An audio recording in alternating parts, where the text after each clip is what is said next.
Assalamualaikum warahmatullahi wabarakatuh. Selamat datang di konten radio Cerita Ai, cerita horor, legenda, dan fiksi akan diceritakan di sini. Selamat mendengarkan. Suamiku tidak sadar jika dia sudah meninggal. Aku harus bagaimana? Suamiku hantu. Tok, tok, tok. Lastri? Lastri? Lastri? Ketukan pintu diiringi suara panggilan dari luar rumah, membuat Lastri terjaga dari tidurnya. Padahal baru 5 menit yang lalu dia menemui kantuk, sekarang sudah terbangun lagi. Lastri bertanya-tanya di dalam hati, siapa yang berada di luar? Karena suara panggilan terdengar lirih. Perempuan 29 tahun itu mengendap-endap, berniat mengintip melalui kaca jendela. Dia takut yang berada di luar komplotan maling. Sebab waktu sudah menunjukkan pukul 11:30 malam. Manusia mana yang tak ada kerjaan bertamu tengah malam? Siapa ya? Sebelum memberanikan diri mengintip melalui kaca jendela, Lastri bergumam. Bulu kuduknya meremang, membuat dia ragu menyingkap gorden. Namun suara panggilan kembali terdengar. Kali ini suaranya lebih jelas. Dan Lastri langsung tahu siapa yang berada di luar. Lastri, Mas Damar? Mas Damar, gumam perempuan itu sebelum akhirnya membuka pintu. Damar adalah suami Lastri yang sebulan terakhir bekerja di perantauan, tepatnya di kota Karawang. Mas, mau pulang kok? Gak bilang dulu, sambut Lastri setelah membuka pintu dan menemukan suaminya berdiri dalam keadaan kuyup. Rupanya gerimis sedang turun disertai angin kencang. Aku kedinginan, Lastri, ucap Damar sambil menunduk. Dia berbicara dengan suara lirih dan tanpa menoleh, sehingga membuat istrinya kebingungan. Ya sudah, masuk. Lastri menyuruh sang suami masuk ke dalam rumah. Bahkan setelah berada di dalam rumah pun, Damar tak juga menatap istrinya. Dia yang malam itu mengenakan topi hitam, memilih duduk di kursi rotan, lalu minta disuguhi air. Aku haus, aku tak punya kopi. Kan aku tak tahu kalau Mas mau pulang, jadi nggak beli kopi. Air putih hangat saja. Sebentar, Lastri berjalan ke ruangan dapur, mengambil gelas, kemudian mengisinya dengan air hangat. Setelah air putih hangat siap dibawa ke dalam, perempuan cantik itu malah melamun, seperti memikirkan sesuatu. Lastri menghela napas dalam, lalu memasang wajah kesal. Bukan karena malas disuruh mengambilkan minum, melainkan ada sesuatu yang sedang dia pikirkan. Ini, Lastri sodorkan air putih hangat ke hadapan suaminya. Tanpa berucap apa-apa, Damar segera meneguknya sampai habis. Lastri ikut duduk di kursi rotan. Dia kembali bertanya, kenapa suaminya tak memberi kabar dulu sebelum pulang. Biasanya, Damar selalu menelepon setiap kali akan pulang ke rumah, sekadar untuk menanyakan oleh-oleh apa yang harus dibeli. Kenapa tak bilang dulu kalau mau pulang malam ini? Tas kerja Mas mana? Ketinggalan di jalan. Ketinggalan? Kok bisa? Mas pulang naik sepeda motor. Kok tadi aku gak dengar suaranya? Motor juga ketinggalan. Damar berbicara dengan wajah datar, tanpa sekalipun menatap istrinya. Pandangan lelaki 42 tahun itu kosong mengarah ke jam dinding di seberangnya. Motor juga ketinggalan? Bagaimana bisa? Terus, Mas kesini naik apa? Lastri mengerutkan kening dan menebak-nebak. Jangan-jangan suaminya sedang terserang sawan. Sedari tadi Damar kelihatan berbeda. Wajahnya sangat pucat dan berperilaku aneh. Aku mengantuk. Damar bangkit dari kursi rotan. Dengan masih mengenakan topi, dia berjalan ke kamar tidur, lalu berbaring dan tidur dengan posisi menyamping. Melihat suaminya bersikap aneh, Lastri tak banyak bertanya. Matanya juga dilanda kantuk, sehingga memutuskan untuk kembali tidur. Dengan posisi saling memunggungi, pasangan suami istri itu sama-sama tertidur pulas. Lastri sampai bangun kesiangan. Jika bukan terbangun oleh teriakan penjual sayur keliling. Dia pasti masih meringkuk sampai siang hari. Harga cumi berapa bang? 11.000. Mbak, saya beli sebungkus. Sama paha ayam, setengah kilo. Iya, mbak, seperti biasa. Pagi itu Lastri berbelanja lauk kepada pedagang keliling langganannya. Kali ini cumi dan paha ayam dia pilih. Karena katanya bosan makan sayuran. Sayurnya nggak mau Mbak Lastri. Nggak bang, bosan makan sayuran terus, berasa jadi kambing? Bisa saja. Bisa, semua jadi 33.000. Mbak Lastri, saat Lastri sedang merogoh uang dari saku dasternya, sesosok ibu-ibu berhijab memanggil dan berjalan ke arah gerobak, berniat berbelanja juga. Iya, Bu Ane, semalam ada acara apa di rumah kamu? Kok ramai banget? Tanya sosok perempuan 30 tahunan bernama Ane yang kebetulan bertetangga dengan Lastri. Ramai? Jam berapa? Di rumah saya gak ada apa-apa. Lastri terlihat kebingungan. Jam 11 atau jam 12 malam kalau tak salah. Saya ngintip lewat jendela.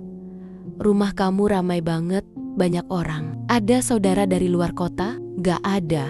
Bu Ane mimpi kali. Enggak lah. Orang saya ingat betul.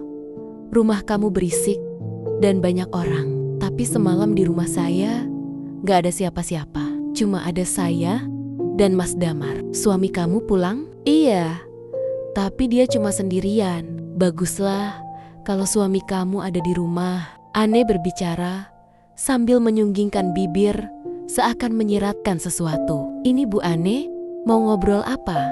Mau belanja? Saya mau pulang nih. Abang pedagang sayur berkomentar. Barulah Ane fokus pada apa yang mau dia beli. Sementara itu, Lastri dibuat bingung oleh pernyataan tetangganya. Dia merasa tadi malam kondisi rumahnya sangat sepi. Boro-boro ramai atau berisik, suara cicak pun tidak terdengar. Setelah membayar, perempuan itu pulang ke rumah. Lampu ruang tamu dan bahkan lampu halaman masih menyala. Karena tadi dia buru-buru mengejar pedagang sayur. Lastri kesal. Kenapa Damar tak berinisiatif mematikannya? Mas, astaga. Lastri dibuat terkejut oleh ceceran cairan merah di atas lantai. Tak jauh dari pintu dapur. Dari warnanya, cairan tersebut mirip seperti darah. Dengan segera, perempuan itu mencari keberadaan suaminya ke ruang dapur. Karena tercium aroma kopi dari sana. Benar saja, Damar terlihat sedang duduk di kursi makan, menghadap kopi hitam yang masih mengepul. Yang berceceran di lantai apa, Mas? Darah? Tanya Lastri, seraya menatap lekat ke arah suaminya. Yang pagi itu tampak pucat seperti mayat. Iya, itu darah. Damar menjawab datar, tanpa menoleh. Darah? Apa? Darah? Tikus? Tadi ada yang lewat, jadi kupukul pakai kayu. Bersihkan dong. Tikusnya sekarang mana? Sudah dikasih kucing. Kok dikasih kucing, Ish? Pokoknya kamu yang bersihkan ya. Aku mau mandi. Lastri taruh barang belanjaan ke atas meja makan. Dia berniat memasak setelah mandi. Karena badannya terasa lengket oleh keringat. Pandangan wanita muda itu tertuju pada kopi hitam yang diseduh suaminya. Setahu Lastri, selama ini kopi kesukaan Damar kopi susu. Dia tak suka kopi hitam karena kerap membuat sakit lambungnya kumat. Kok kopinya kopi hitam? Biasanya kopi susu? Tanya Lastri. Yang ada di lemari hanya itu. Sejak kapan kamu punya stok kopi hitam? Sahut Damar. Kali ini dia menoleh dan memandang tajam ke arah istrinya. Damar heran. Untuk apa Lastri menyimpan banyak sekali kopi hitam di dalam lemari? Setahu dia, sang istri bukan penikmat kopi. Lastri seperti kebingungan harus menjawab apa. Perempuan 29 tahun itu terlihat gugup dan sebisa mungkin memberi jawaban semasuk akal mungkin. Aku sengaja beli yang banyak buat stok. Biar kalau ada tamu yang datang, gak perlu beli lagi. Kenapa bukan kopi susu yang kamu beli? Sudahlah. Mas, aku gerah. Mau mandi. Jangan lupa, kamu bersihkan noda darah itu. Ketika sedang asyik mandi, dia mencium bau amis yang menyeruak. Lastri sampai mual dan bertanya-tanya dari mana aroma tidak enak yang diciumnya berasal. Bau apa sih ini? Apa? Bau darah tikus? Lastri segera mempercepat aktivitas mandinya. Hidungnya yang bulat tidak kuat mencium aroma aneh yang menyebar. Setelah handukan, dia keluar dan menemukan ruangan dapur dalam keadaan kosong. Kopi hitam milik Damar masih tersisa setengah. Lastri langsung mengira jika suaminya sedang berada di ruang TV untuk menonton acara berita atau barangkali sedang melap lantai yang tadi kotor. Ternyata baik di ruang TV maupun di kamar tidur, Damar tidak ada. Lastri tak begitu mempermasalahkan, juga tak mencoba memanggil. Dia bahkan tidak peduli suaminya pergi kemana. Wanita muda itu segera berpakaian. Dia sudah tidak sabar ingin cepat-cepat memasak asin cumi kesukaannya. Selain hobi jajan, Lastri memang dikenal hobi masak, walaupun hasil masakannya kerap berasa aneh untuk sebagian orang. Ya ampun, saat tengah berjalan ke ruang dapur, tanpa sengaja pandangan Lastri tertuju ke kusen pintu. Terdapat beberapa tetesan darah menempel di sana. Mata Lastri sangat jeli. Walau kusen kayu dicat dengan warna coklat, dia bisa tahu ada noda darah di sana. Kok bisa nempel di kusen sih darahnya? Mana masih segar lagi, gumamnya seraya buru-buru mengambil tisu. Sambil mendumel, dia bersihkan kusen kayu. Lastri terus saja menyalahkan. Damar dianggap jorok dan tak bisa membersihkan dengan benar darah tikus yang berceceran. Gimana sih? Kok sampai kelewat? Lagian bunuh tikus kok di dalam rumah. Hal aneh terjadi. Selesai melap kusen, Lastri dikejutkan oleh tetesan darah lain yang justru ada di atas lantai, tepat di belakang tempatnya berjongkok. Jelas saja, perempuan tanpa anak tersebut terperangah. Dia kebingungan, sekaligus ketakutan. Setelah sempat melongo, Lastri mencoba berpikir positif. Siapa tahu, darah berasal dari tikus yang belum mati. Paling tikusnya belum mati. Terus barusan dia jalan ke sini. Tapi, kata Mas Damar tadi, tikusnya dikasih ke kucing. Awah, tak ingin berpikir macam-macam. Lastri lap tetesan darah di ubin menggunakan tisu bersih. Setelah memastikan tak ada lagi darah yang menetes, dia pergi ke dapur untuk memasak. Setelah lebih dari 1 jam berlalu, ikan asin, sambal, dan ayam goreng siap di atas meja. Lastri awalnya berniat makan sendirian, tapi dia penasaran kemana suaminya pergi. Sedari tadi Damar tak kelihatan. Lastri coba cek ke teras depan.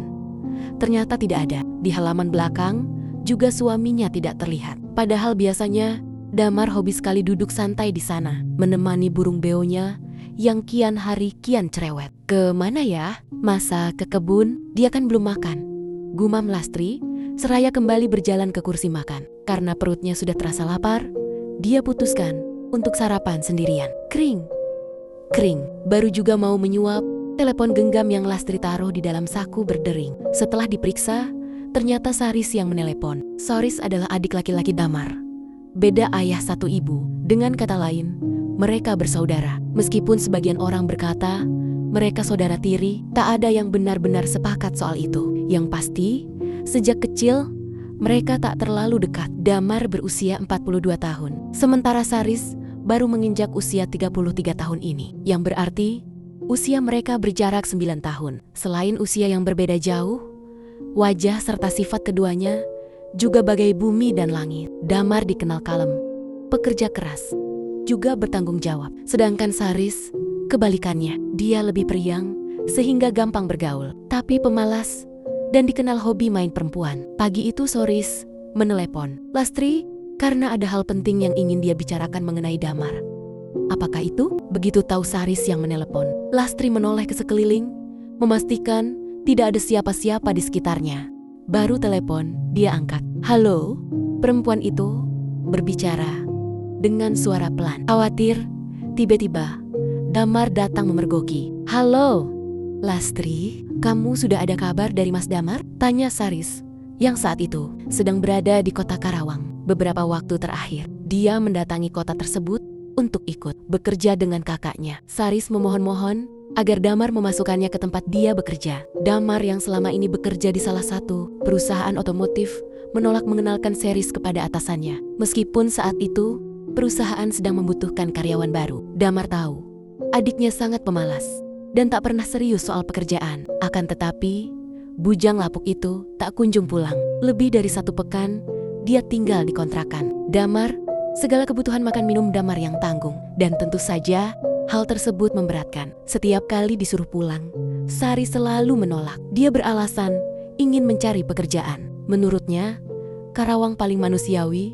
dalam hal bayaran. Jadi dia ingin mencoba bekerja di sana. Lama-kelamaan, Damar bingung. Dia mencoba berpikir positif. Siapa tahu, Saris memang serius ingin bekerja. Toh usianya sudah lebih dari dewasa. Dia memberanikan diri mengenalkan Saris kepada atasannya. Karena selama ini, kinerja Damar dikenal bagus. Sang atasan langsung yakin jika Saris juga tak jauh berbeda. Dia diterima bekerja dan ditempatkan di tempat yang sama dengan kakaknya. 2 minggu sudah, Saris bekerja satu lokasi dengan Damar. Hingga akhirnya, Damar memutuskan pulang ke kampung sendirian menggunakan sepeda motor. Hal tersebut biasa dia lakukan 1 bulan sekali demi menjenguk wanita yang dia cintai, yaitu Lastri. Pagi itu, tujuan Saris menelepon istri Damar adalah untuk bertanya tentang kepulangan kakaknya. Mas Damar sudah pulang, tapi sekarang dia nggak tahu kemana, ucap Lastri sambil menoleh ke kaca jendela yang menghadap halaman belakang. Di Karawang sana,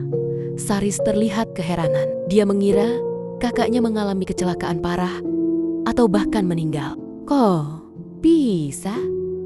Keadaan dia gimana? Tanya Saris.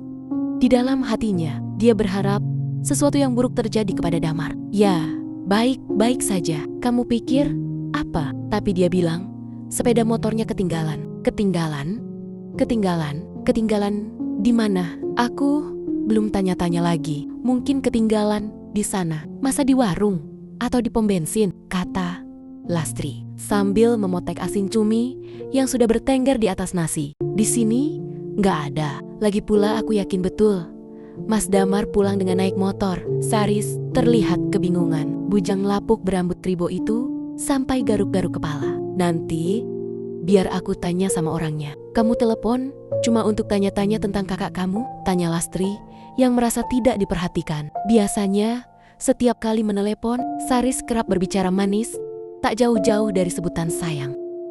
Itu karena antara keduanya terlibat hubungan terlarang. Sudah hampir 2 tahun Saris bermain api bersama Lastri, istri kakaknya sendiri. Damar tentu saja tidak tahu kebusukan keduanya. Selama ini, lelaki 42 tahun itu tenang. Tenang saja bekerja di perantauan. Apapun dia lakukan agar Lastri hidup nyaman, bisa membeli semua yang dia inginkan. Tak disangka, ketulusan Damar malah dibalas kotoran. Enggak dong, aku pingin tahu kabar kamu juga sayang. Kemarin aku nggak bebas telepon atau video call karena selalu ada suami kamu ngintilin. Itu kakak kamu sendiri loh. Halah, kakak tiri? Nanti kamu coba tanya lagi ya, motornya kemana? Kata Saris. Memang sepenting itu? Iya, karena pas sebelum berangkat, aku sudah bikin remnya blong. Aku teringat sama rencana kita menghilangkan nyawa Mas Damar. Jadi kamu nekat buat rem sepeda motor kakak kamu blong? Uhuk. Lastri tampak terperangah. Dia sampai tersedak asin cumi, saking terkejut mendengar keterangan selingkuhannya. Iya, itu kan bagian dari saran kamu. Jangan ngelak loh. Aku nggak nyangka kamu berani ngelakuin itu. Sorry, aku bilang kan, pikir-pikir dulu, ucap Lastri dengan detak jantung tak beraturan. Gak nyangka, segala ini demi masa depan kita. Lastri sayang, aku gak mau hubungan kita terus-terusan gak jelas, kata Saris yang sepertinya terkena gangguan jiwa. Bisa-bisanya dia punya niatan buruk kepada Damar yang selama ini sudah sangat baik memperlakukannya, memenuhi segala kebutuhan dia ketika di perantauan, memberi lapangan pekerjaan, dan hal lain layaknya seorang kakak. Mendengar pernyataan Saris, Lastri sempat terdiam. Dia teringat pada percakapannya di tempat tidur bersama pemuda itu. Mereka memang sempat berencana menghilangkan nyawa Damar, tapi Lastri tak benar-benar serius. Kok diem, Las? Di situ ada siapa? Ada Mas Damar. Lastri berbicara dengan terbata. Dia terkejut bukan kepalang begitu menemukan sang suami tengah duduk di kursi makan, berhadapan dengannya. Kamu yakin dia masih hidup? Sebaiknya kamu cek, Lastri. Seketika telepon terputus. Dengan segera, Lastri mematikan telepon. Jantungnya berdetak tidak karuan, sebab dia baru saja terciduk berbicara di telepon dengan adik iparnya. Mas, dari mana? Tadi aku cari, tidak ada. Dari tadi aku di ruang TV. What? Tadi aku cari ke sekeliling, Mas. Tidak ada, Mas. Benar dari ruang TV? Lastri terlihat keheranan mendengar keterangan Damar yang mengaku bahwa sedari tadi dia duduk di ruang TV. Jelas-jelas tadi Lastri ke sana dan Damar tidak ada. Aku mau makan. Tolong ambilkan nasi, perintah Damar dengan ekspresi datar menatap potongan ayam goreng di atas piring. Wajahnya sangat pucat, lebih pucat dari tadi malam. Meski begitu, Lastri tak menaruh curiga sama sekali. Dia malah mengumpat di dalam hati. Kok suamiku jelek banget, pucat? Gak ada keren-kerennya. Kenapa? Tampil sendiri. Biasanya juga tak pernah nyuruh aku, ujar perempuan itu. Aku sedang memberi kamu kesempatan berbakti pada suami. Pasti nanti jadi pahala, kata Damar, seraya menatap lekat paras istrinya. Semenjak menikah, ini kali pertama lelaki berkulit sawo matang itu minta diambilkan nasi. Biasanya dia selalu mandiri dalam mengerjakan apapun. Baginya, Lastri adalah perempuan tercantik yang harus selalu diratukan. Tanpa berucap apa-apa, Lastri bangkit dari kursi makan untuk mengambil piring. Piring tersebut segera dia isi nasi dan juga lauk. Tak lupa, dia taruh sambal terasi di bagian pinggir. Selama ini, Damar selalu rajin memuji sambal buatannya. Damar bilang, sambal buatan pedagang nasi dimanapun tak ada yang seenak buatan istrinya. Bukan hanya di hadapan Lastri, dia berucap demikian. Di hadapan teman sepekerjaannya juga. Damar memang semanis itu. Segini? Cukup, sambil cemberut. Lastri serahkan piring di tangannya, lalu kembali duduk untuk ikut makan. Tanpa banyak bicara, pasangan suami istri itu menikmati nasi di piring masing-masing. Sesekali Lastri mengintip cara makan Damar. Dia kelihatan sangat berbeda dari biasanya. Lelaki itu menyuap sambil terus menunduk. Tangannya juga gemetaran sampai membuat meja ikut bergetar. Lastri jadi merasa curiga. Jangan-jangan Damar terlihat aneh gara-gara menguping percakapannya dengan Saris. Tadi Saris nelepon. Dia tanya, Mas sudah sampai atau belum? Wanita beralis tebal itu mencoba berbasa-basi. Kalau dia nelepon lagi, tolong suruh kasih tahu Pak Bos. Beberapa hari ke depan, Mas tak akan masuk kerja. Memang Mas mau cuti berapa hari? Lastri mengerutkan kening. Belum tahu, Mas capek, mau istirahat. Kalau Mas cuti lama, berarti gaji Mas dipotong. Kamu bisa jual perhiasan kalau butuh uang. Atau jual saja jam tangan kesayanganku. Beneran, jam tangan yang harga 3 juta, boleh aku jual? Lastri terlihat antusias. Baru kali ini, dia mendengar Damar mengikhlaskan jam tangan kesayangannya untuk dijual. Biasanya aksesoris tersebut sangat dijaga seperti barang keramat. Beberapa kali dibujuk, Damar tak pernah mengizinkan. Iya, kalau kamu tak punya uang jual saja, kata Damar tanpa ekspresi berarti. Pagi itu dia terlihat sangat misterius, sampai membuat istrinya kebingungan. Di Karawang sana, Saris tak kalah bingung dari sang selingkuhan. Kemarin sore, sebelum Damar memutuskan pulang menggunakan sepeda motor, Saris sudah coba cek beberapa kali kondisi rem sepeda motor tersebut. Rem dipastikan blong dan bisa menyebabkan kecelakaan. Saris sudah sangat percaya diri dan bersiap pulang untuk melayat. Dia memang sekejam itu. Padahal sebelum pulang, Damar sempat-sempatnya membelikan Saris nasi padang. Damar tahu beberapa hari ke belakang adiknya malas makan. Aneh, harusnya dia sudah mati, gumam Saris dengan posisi berdiri di depan pintu kontrakan. Ngelamunin, apa Riz? Riz pengen kawin, tanya Andri, laki-laki beranak 2 yang usianya 1 tahun lebih muda dari Saris. Andri adalah teman satu kontrakan, sekaligus teman sepekerjaan. Damar sekarang menjadi teman Saris juga karena mereka tinggal di kontrakan yang sama, juga bekerja di perusahaan yang sama. Mendengar pertanyaan Andri yang seperti meledek, Saris terlihat kesal. Wajahnya langsung memerah.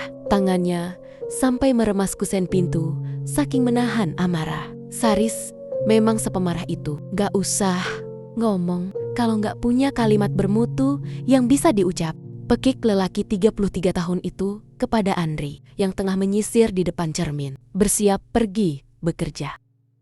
Sontak Andri menoleh keheranan. Dia merasa tak mengucap kalimat buruk karena niatnya hanya iseng bertanya. Andri tidak tahu jika Saris merasa tersinggung. Maklum saja, saat ini dia berstatus bujang tua. Begitu mendengar kata kawin, Saris langsung naik pitam. Terlebih pertanyaan Andri terkesan meledek. Bercanda?